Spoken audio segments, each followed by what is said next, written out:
Who would ever thought, eh? Who would ever thought? On a Sunday morning you woke up, you had a shit, had a shave, had a shower. You went downstairs, had breakfast. Maybe you went out with your family, had breakfast. Then you came back, got ready, got yourself ready for the Grand Prix. Put the telly on. You started watching all the reruns what they have on TV before the Grand Prix. All these fucking reruns what they repeat and repeat and repeat over and over. And in the end, you probably end up turning off your TV and you're waiting for the match to start, waiting for the race to start. So you got it now. The race is coming on. You got 5 minutes towards the race, 10 minutes towards the race. You got Martin Brundle running up and down the track, trying to get interviews of racers or engineers. And you're thinking to yourself, Mercedes have got this. Mercedes have got this. Finally, again, they've got a 1 and 2 lockout. And they're thinking to themselves, no one's going to beat Mercedes. Mercedes have got the faster car. They've got the new chassis. They've got the new engine. They've got the new turbo.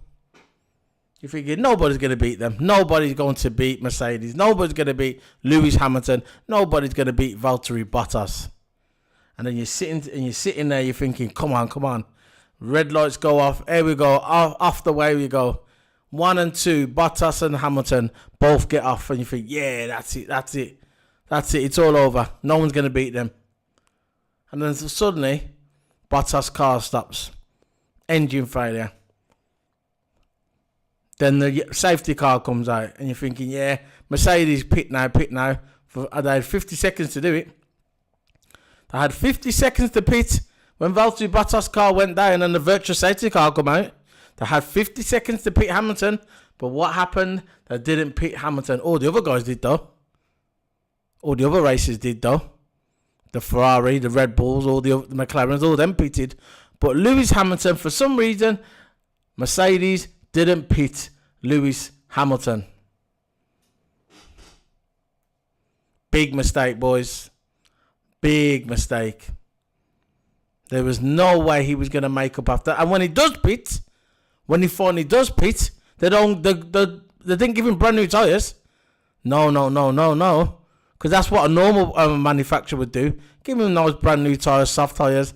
Let him use the soft tyres, brand new soft tyres. Give him that compound. That means he doesn't have to pit again. Nice little safe tyre. But what did they do? No. They go and give him some old-ass tyres. Old-ass tyres. What could probably do about 10 laps. So they fucked him there as well.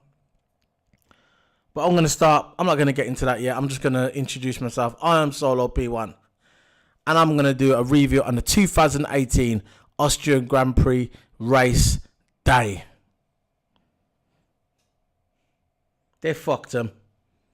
They fucked him.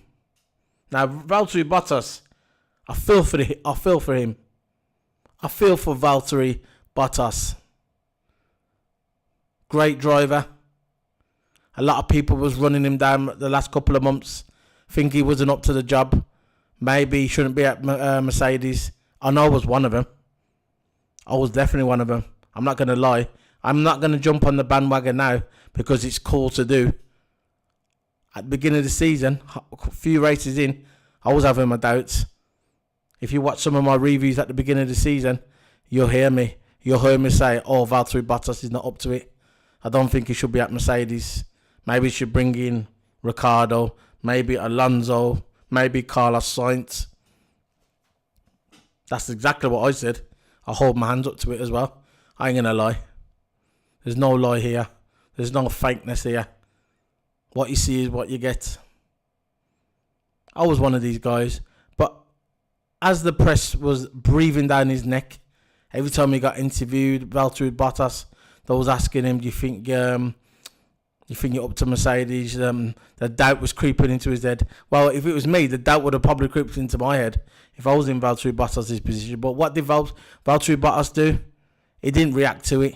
He done the talking on the track. He started to get good times in. He was starting to get on the podium. He was moving up. They increased his speed by giving him the new engine and Hamilton new turbo, and he was showing his stuff on the track. Not in the media talking shit. He showed his stuff on the track. Last week, I'm not even going to get into last week. Last week he just got screwed by Sebastian Vettel, when he crashed into the back of his car deliberately. And I'm still sticking to it. Vettel done it deliberately. But this week, fuck's sake. How much can this guy go through? He had his girlfriend there when he got pole position yesterday. He had his girlfriend there, sitting there in the chair, congratulating him on the screen, clapping her hands with Toto Wolff. I thought, this is his time. This is Valtteri Bottas's time. He's got pole. He's going to go into the Austrian Grand Prix. He's going to have a good start. And if he does win it, congratulations. If he didn't win it, hopefully he would have got second. But I knew he was going to have a good start. Because Austrian Grand Prix, it's one of those tracks. It's very hard to take over. So whoever gets the first, most likely going to win. If anyone's going to take him, it's going to be Lewis Hamilton. And I thought, yeah, finally, Bottas has got his time. He won it last year, the Austrian Grand Prix. This time he's going to win it again. Maybe. Everything's going all right. They get a good start. Everything's all smooth. Everything's going all nice for Mercedes. And all of a sudden, Valtteri Bottas' car, gears went. His gears went. Nobody smashed into the back of his car. His tyres didn't go flying off the track. He didn't get a puncture like he did in Azerbaijan. 2 laps towards the end. And the race, he should have won. What happens? Nah, it's none of them. His gears went. His fucking gears went. Jesus Christ. What more can this guy go through? What more can this driver go through? He must be ready to snap at any moment now. Any moment. Because if it was me, I would have snapped a long time ago. But Bottas, you could just see the doubt creeping in. Oh yeah, the engineers can reassure him. Toto Wolff can reassure him and say, yeah, put him a little pat on the back. And reassure him, yeah, be fine. Don't worry about it, Bottas. Next time. But he must be having his self-doubt, thinking, am I ever going to get the one? Am I ever going to win a race? Am I ever going to be number one? Am I ever going to be on top of the table? Am I ever going to fulfill my potential at Mercedes? And that's what he must be thinking.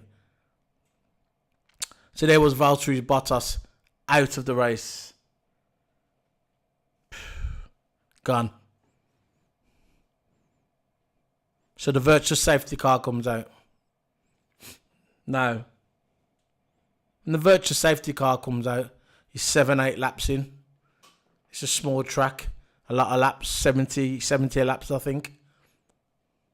The right thing to do is you pit. Get your new tyres on. Get in there, but get back out quick as you can. And stay in front. So when Valtteri Bottas' car was off the track, obviously the virtual safety car come out. They had 50 seconds to react. 50 seconds to react to pitting. Lewis Hamilton doesn't know what's going on. He said himself at an interview after. He doesn't know what's going on. All he knows is what's in front of him. He's listening to his radio. So you got some jerk off on his radio telling him, giving him instructions on his radio, what to do, when to pit him, where to go. But what did his jerk off do? He didn't do nothing, did he? Whoever his name is, he's a jerk off. He drives right past the pits. He doesn't know he has to pit in. Lewis Hamilton drives past the pit. And then all of a sudden, you got Ferrari, Red Bull, McLaren, they're all pitting in. Because their engineers have told them to pit in. But what did the jerk off do at Mercedes? No, we're not going to tell him. Just let him fucking drive. He'll be fine. Still on tyres, probably 20 laps left in them. So you got these guys coming in, pitting and getting fresh tyres. Hamilton's still going round. Even Hamilton said at one time, what's going on? What is going on? He actually says, should I pit? Lewis Hamilton is telling the engineers, should I pit? Exactly. What a shambles. What a clusterfuck. What a fuck up by Mercedes. Not by Hamilton. No. And what happens? They pit him. 3-4 laps after he's supposed to pit, they pit him. They pit him at the wrong time. He still had 20 laps left on his tyres. Me, I would have pitted him at least 5 seconds. 5 laps left on his tyres. Try and get a nice little gap so when he does pit in, he can probably come out in second and third and maybe salvage the race. But what did they do? They pit him with 20 laps left in his tyres. And what did they go and do? No, they didn't give him new tyres. No. Like I said before, I'm just repeating myself. They give him some old ass tyres. Tyres what are probably older than the tyres that he had before. So the tyres he had on, he had 20 laps. These tyres what he had on probably had about 10 laps. So they double fucked him. Yeah, double fucked him. Poor Hamilton, he comes out the pit lane. He's thinking, yeah, man, I'm in front. And all of a sudden, you hear him on the radio. You hear him on the team radio. Guys, am I in fourth? What the fuck's going on? Am I in fourth? And he says, I want to say something, but I don't want to say it on the radio. You can guess what he was thinking. He probably wanted to say, you jerk-offs, you cretins. Because that's what I would have said. But Lewis Hamilton's a better man than me. Obviously, he's got more manners than me. Me, I don't give a shit. I don't care. If I got something to say, I'll say it. But anyway, that was basically nearly. He was clawing back after that. Yep, he was clawing back. All race, he was clawing back, trying to get his tyres back. And as he was coming back, his tyres were blistering. Because the tyres were old that they gave him. They didn't give him new tyres, they gave him old tyres. So his tyres was blistering in the heat. He was losing time trying to catch the other guys up. And all of a sudden, his car stops. Wow. Yeah, a double fuck up for Mercedes. You got Bottas's car stopping, and now you got Hamilton's car stopping. Ha! What a joke. Hamilton's car is stopped. Engine failure. And that was it. I was ready to throw in the towel. Vettel sneaks in. He gets a 3-place penalty. Back 3 places, but he's in 4th place. He knows he's in. He knows he's in now. So Hamilton was 16 points ahead before, and now he's a point behind Vettel just because of this debacle, because of this fuck up, this clusterfuck, because that's what it was, a clusterfuck. And that's it, mate. Mercedes is they're going into Silverstone now. The side of the favourites, I don't know. I'm gonna go into the bit of the race now. Nothing much really happened. Apart from that, really, had Nico Hülkenberg, Hazard, lap 12. Sector 1 and 3, Nico Hülkenberg. Nothing happened really there. He was out the right. Lap 14, gearbox, gone. Yep. And then lap 55, Ricardo. Yeah, Ricardo out the race as well. You know what? I forgot about Ricardo. I had to look at my notes again. Ricardo. When you think his luck is up, he had bad luck at the beginning of the season. Then his luck was turning around when he won Monaco. And you think, yeah, maybe this guy's going to get a break. Lap 55, gearbox. His gearbox goes again. It seems like there's some conspiracy here. You know that Red Bull's favourite son is Max Verstappen. They don't give a shit about Ricardo. Ricardo's just a second driver. That's all he is. Just a second driver. But he deserves more respect than that. A lot more respect. Daniel Ricciardo is he's the best overtaker in the game. Hands down. That's my opinion. If you don't believe me, put it in the comment section. And you give. If you don't believe me, just explain yourself why you don't believe me. If you don't believe me, that's the way it is. If you do believe me, and you believe I'm telling the truth, or you believe, good. But I'm telling you now, Ricciardo is the greatest overtaker in the game.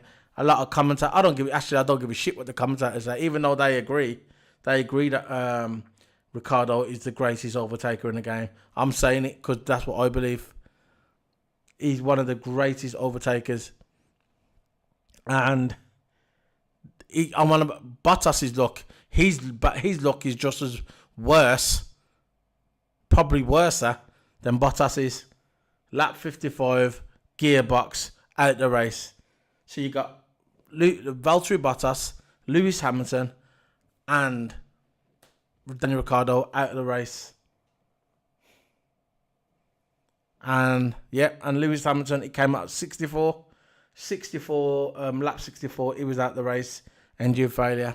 So everyone's having engine failures, everybody's having gearbox failures. That's it, mate, innit? That's it. It was one of them races. So, yeah. There's a lot of things going around on the internet now, on BBC Sports. There's rumours now that the season next year is going to start a week earlier. It's going to be the 15th. It's going to start of March. Is it going to make any difference to my life? No. I don't really care, to be fair. When it started, I'd love it to start it earlier. I'd love it to start in February. I just don't like the gap when the season finishes. I think when it's October, early November when it finishes, we have to wait 4 months to see F1 again. 4 months, that's a long time, man. That's nearly half a year we've got to wait to see another F1 race. So they're bringing it back a bit now, so a week early. Maybe they should bring it back to February. That'd be better. I prefer that if it was February. Start in Australia in February, because Australia in February is warm. It's warm in February, so I can't see a reason why they can't start in February in Australia. You know what I mean? The tennis starts in January in Australia. It's boiling hot. Why not Formula 1 in February? You know, tennis January, and then you have the Formula 1 in February, Australia. But maybe they're going to do that in the future. I don't know. But they're trying to, change things up a little bit. That was on BBC Sport website. Now, on the F1 website, I am going to get into the standings at the end, how it's going to finish, how it finished the race. I'm just going through the news, what's going around at the moment. You got Mercedes are saying, Total Wolff and Mercedes, basically, the collective unit of Mercedes are saying there is no need to change anything. Nothing at all. And he said it was a very cruel race. He said motorsports is like that. That's what Toto Wolff says. It's a very cruel sport. It can be very cruel, but then you can be very good. But that's like most sports, really, isn't it? And he said they're not going to change no strategy, no nothing. Actually, they should change. Just make sure when the virtual safety car comes out, just remember to pit when you need to, okay? Remember to pit. So they're saying they're not going to change anything. So that's just, that's what they're saying.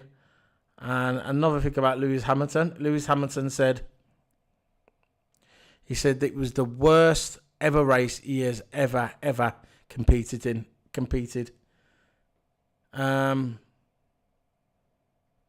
He says Mercedes are going to fix the issues with the car. They're going to address it.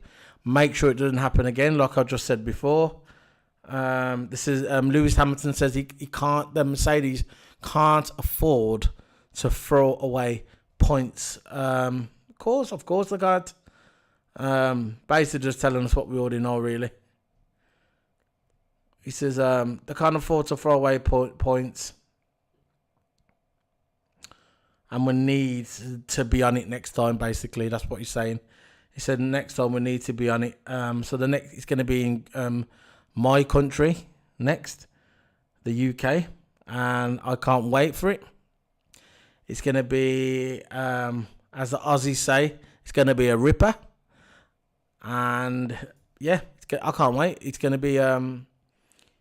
To me, this is probably this and the Belgium Grand Prix is my personal favourites of the calendar, and yeah, it's in the UK, the home of motorsports, you know. And everyone's saying on the internet, flapping the gums, saying that it's going to be a Mercedes lockout. It should have been a Mercedes lockout at Austria. It should have been a Mercedes lockout at Canada, but it wasn't, was it? Exactly. Before you start coming out and saying it's going to be a lockout, we don't know what's going to happen. Maybe they'll get the pole, but let's hopefully they do get the pole. And I think they'll get the pole, and hopefully there's no fuck up when it comes to the race.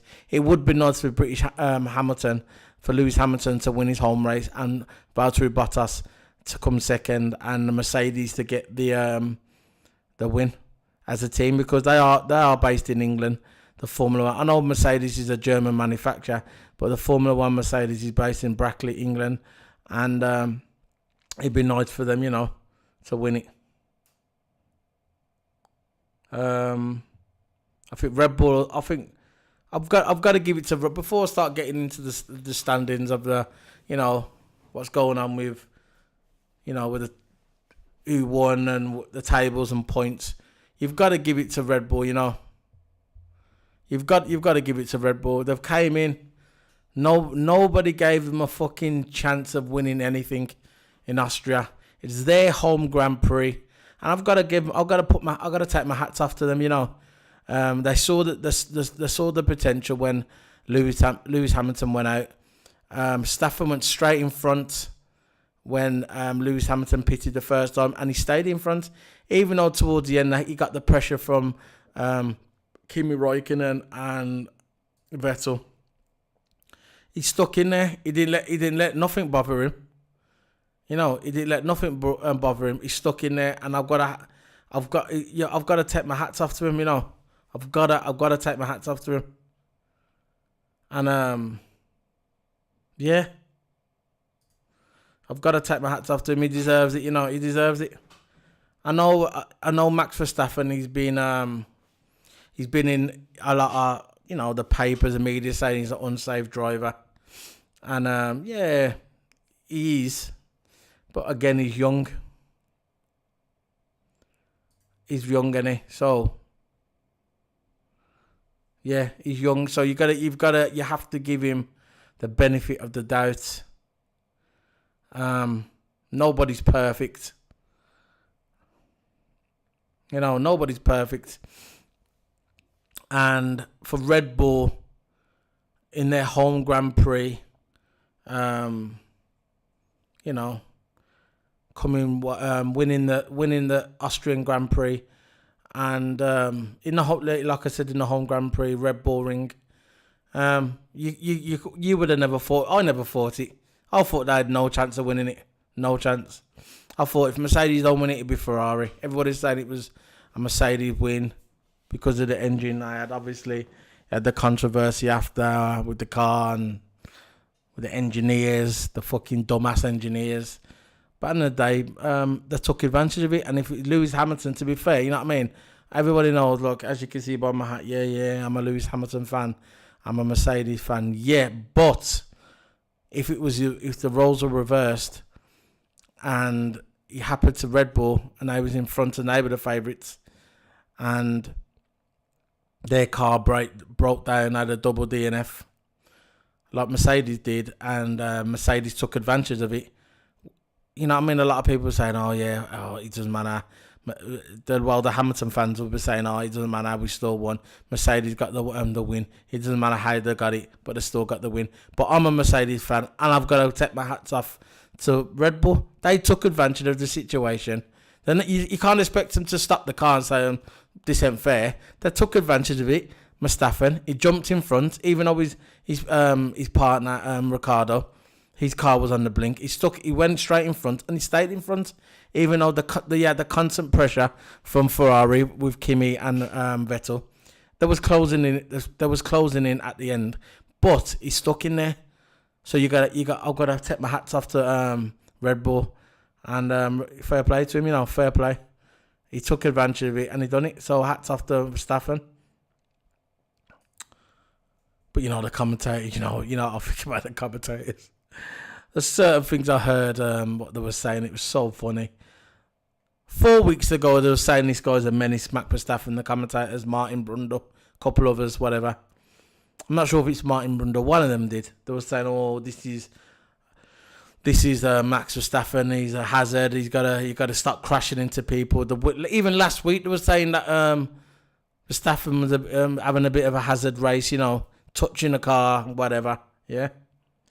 And now this week, because he won the race in the fashion he won the race. Because when Verstappen won the race, you could tell he was shocked himself. He goes, "I can't believe I've just won this race in Austria, the Red Bull Ring home Grand Prix." He couldn't believe it. And there's the commentators. "Oh, is this the start of it now? Is this the start of Max Verstappen dominating? Is this the start of it?" After the two Mercedes car broke down, because that's why he won. Because if the cars wouldn't have broke down and I wouldn't have had that debacle with the pitting, obviously he wouldn't have won, would he? He wouldn't have won. Obviously it would have been Lewis Hamilton. But the drivers don't look at that. They just got to see through all that shit. They see through all the facts, and he turns around and goes, "You know what? Maybe this is Verstappen's time. This is the beginning of him winning stuff." You know what I mean? Sometimes the commentators are so biased against Lewis Hamilton. He's unreal. The guy he's not the perfect British man who they want to represent Britain. Oh, they loved if Hamilton was, whatever. He's not in the same mould as them. He never got brought up like them with a silver spoon. His dad wasn't a racer. His dad was a normal working class man. They grew up in a council estate, and his dad worked hard for his son to make it as a driver.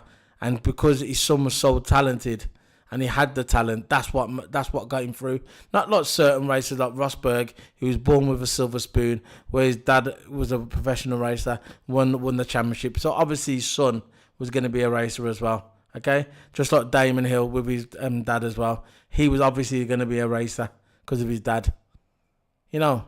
And so on and so on. Max Verstappen, his dad was a racer. Now Max Verstappen's a racer. But Lewis Hamilton's dad wasn't a racer. His dad, he come from a working class council estate in London. Yeah. And he worked hard for his son to make it as F1. Now his son is the greatest driver today. And they just can't handle it because he's not in that same mould as them. And this is why they will never ever give Lewis Hamilton the credit he deserves. Maybe if he wins 8 world championships, maybe they'll give him the credit he deserves. But at this time now, they just don't give him the credit he deserves. Maybe they'll give him the credit after he's retired. And then they can go, "Oh yeah, we love little Max Verstappen. That's all I hear is Max Verstappen. Martin Brundle, "Oh, we love Max. Max. Because probably the reason why they love Max Verstappen is because Christian Horner's their friend. And obviously they're going to put him over to get invited to them big parties. Them VIP parties, if you know what I mean. That's the reason why they love Max. We love Max. How about backing your own guy, man? How about backing the British man, you get me? That's where you're from, ain't you? Just some advice. So, I'm going to get through the last... I'm sorry for rambling, but it's just one of them, innit? Fuck it. Anyway, we're going to get through the finishing line, how it all finished. We had Max Verstappen, 1. For Red Bull. 2, Kimi Räikkönen, Ferrari. 3, Sebastian Vettel, Ferrari. 4th, Roman Grosjean, Haas, Ferrari. Kevin Magnussen, Haas, Ferrari in 5th. 6th place, Esteban Ocon, Force India, Mercedes. 7th, Sergio Perez, Force India Mercedes. 8th, Fernando Alonso, McLaren Renault. 9th, Charles Leclerc, Serbia Ferrari. 9th, Marcus Ericsson, Serbia Ferrari. 10th, Pierre Gasly, Serbia Toro Rosso Honda. 12th, Carlos Sainz, Renault. 13th, Sergio Sarakin, Williams. And 18th, Lance Stroll, Williams, Mercedes. 15th, Stoffel Van Dorn, McLaren Renault. And never finished, Lewis Hamilton Mercedes, DNF. Brendan Hartley for Toro Rosso, DNF. What a surprise. Daniel Ricciardo, Red Bull, DNF. Valtteri Bottas, Mercedes, DNF. And Nico Hülkenberg, Renault, DNF. So that's how the 2018 Austrian Grand Prix finish. Now, in the points, we're going to go through the points now. We've got on top now Sebastian Vettel with 146, and a point behind him, Lewis Hamilton in second, 145, and then you got Kimi Räikkönen in third for 101. Daniel Ricciardo in fourth place, 96. Max Verstappen in fifth place with 93. That's 3 behind Ricciardo. Nice little rivalry going on there. I'll be curious to see how that finishes. And then you got again, just behind Daniel Ricciardo in 6th place with 92 points. You got Valtteri Bottas, 7th place, Kevin Magnussen, 37. 8th place, Fernando Alonso, 36. 9th place, Nico Hülkenberg, 34. 10th place, Carlos Sainz, Renault, 28. 11th place, Sergio Perez, Force India Mercedes. 12th place, Esteban Ocon, Force India Mercedes, 19th. 13th, Pierre Gasly for France, Scubio Toro Ferrari. Toro Rosso Honda, 18th. 18 points. 14th, Charles Leclerc for Sauber Ferrari, 13 points. 15th, Roman Grosjean for Haas Ferrari, 12 points. And Stoffel Van Dorn in 16th place for McLaren, 8 points. Lance Stroll for Williams. I'm surprised Williams has got any points while their car's going. But anyway, Williams in 4th place. In 17th, 4 points. They would love to be in 4th place. 18th, Marcus Ericsson for Stuba Ferrari with 3 points. And Brendan Hartley, Toro Rosso, 1 point. And last but not least, yes, a Williams car, Sergio Sarakin, with no points scored at all. Now, I'm going to get into construction. Now, this is very interesting. Before this Grand Prix started, Mercedes were ahead in drivers' points and there was ahead in constructors' points. And now, because the two Mercedes had both DNFs, they have now shifted Ferrari and now, like I just said, in front in the drivers' championship. Obviously, you got Sebastian Vettel, but now they're in front of the construction as well. The construction, Ferrari's got 247. Second, Mercedes, 237. Third, Red Bull, 189. Fourth, Renault, 62. Fifth, Haas Ferrari, 49. Sixth place, McLaren Renault, 44. Seventh, Force India Mercedes, 42. Eighth, Scubio Toro Rosso Honda, 19th. Sauber Ferrari, 16th. And last but not least, yes, Williams with 4 points. So that's it. That's how it ended. Next up now is Silverstone. And I'm not going to really make a prediction. I know Mercedes should win it. Lewis Hamilton should win it. But after what I saw, what I witnessed at Austria, I don't really know. I'm not going to make no predictions. So hopefully it's going to be a good race. If anyone's going from the UK watching this, I hope you have a good time. And yeah, it should be a great 4 days in the UK. I know when I go to the UK, they make it big over there because obviously it's the home of motorsports. And yeah, hopefully it's going to be a good. It should be a good few days. And if anyone's going, have a good time. Yeah, this is my home Grand Prix. The UK, as you can see, on my hat. I'm looking forward to watching this, and it should be a great 4 days in the UK. It's always great in the UK, and it's the UK. What do you expect? UK is one of the best places to live in the world, in my opinion. If you don't agree with it, it doesn't matter. That's a fact. But anyway, don't forget to subscribe on Twitter. Follow me on Twitter, Solo P1. YouTube, hit that like button, hit the subscribe button, Solo P1. And follow me on Twitch, Solo_P1. I stream all sorts of games from Assetto Corsa, all sim racing games I stream. Call of Duty, Street Fighter, Assassin's Creed, you name it, I stream them all. So check me out on Solo_P1. I'm going to be off now, guys. This is my review of the 2018 Austrian Grand Prix race day. Thank you very much, guys. Bye.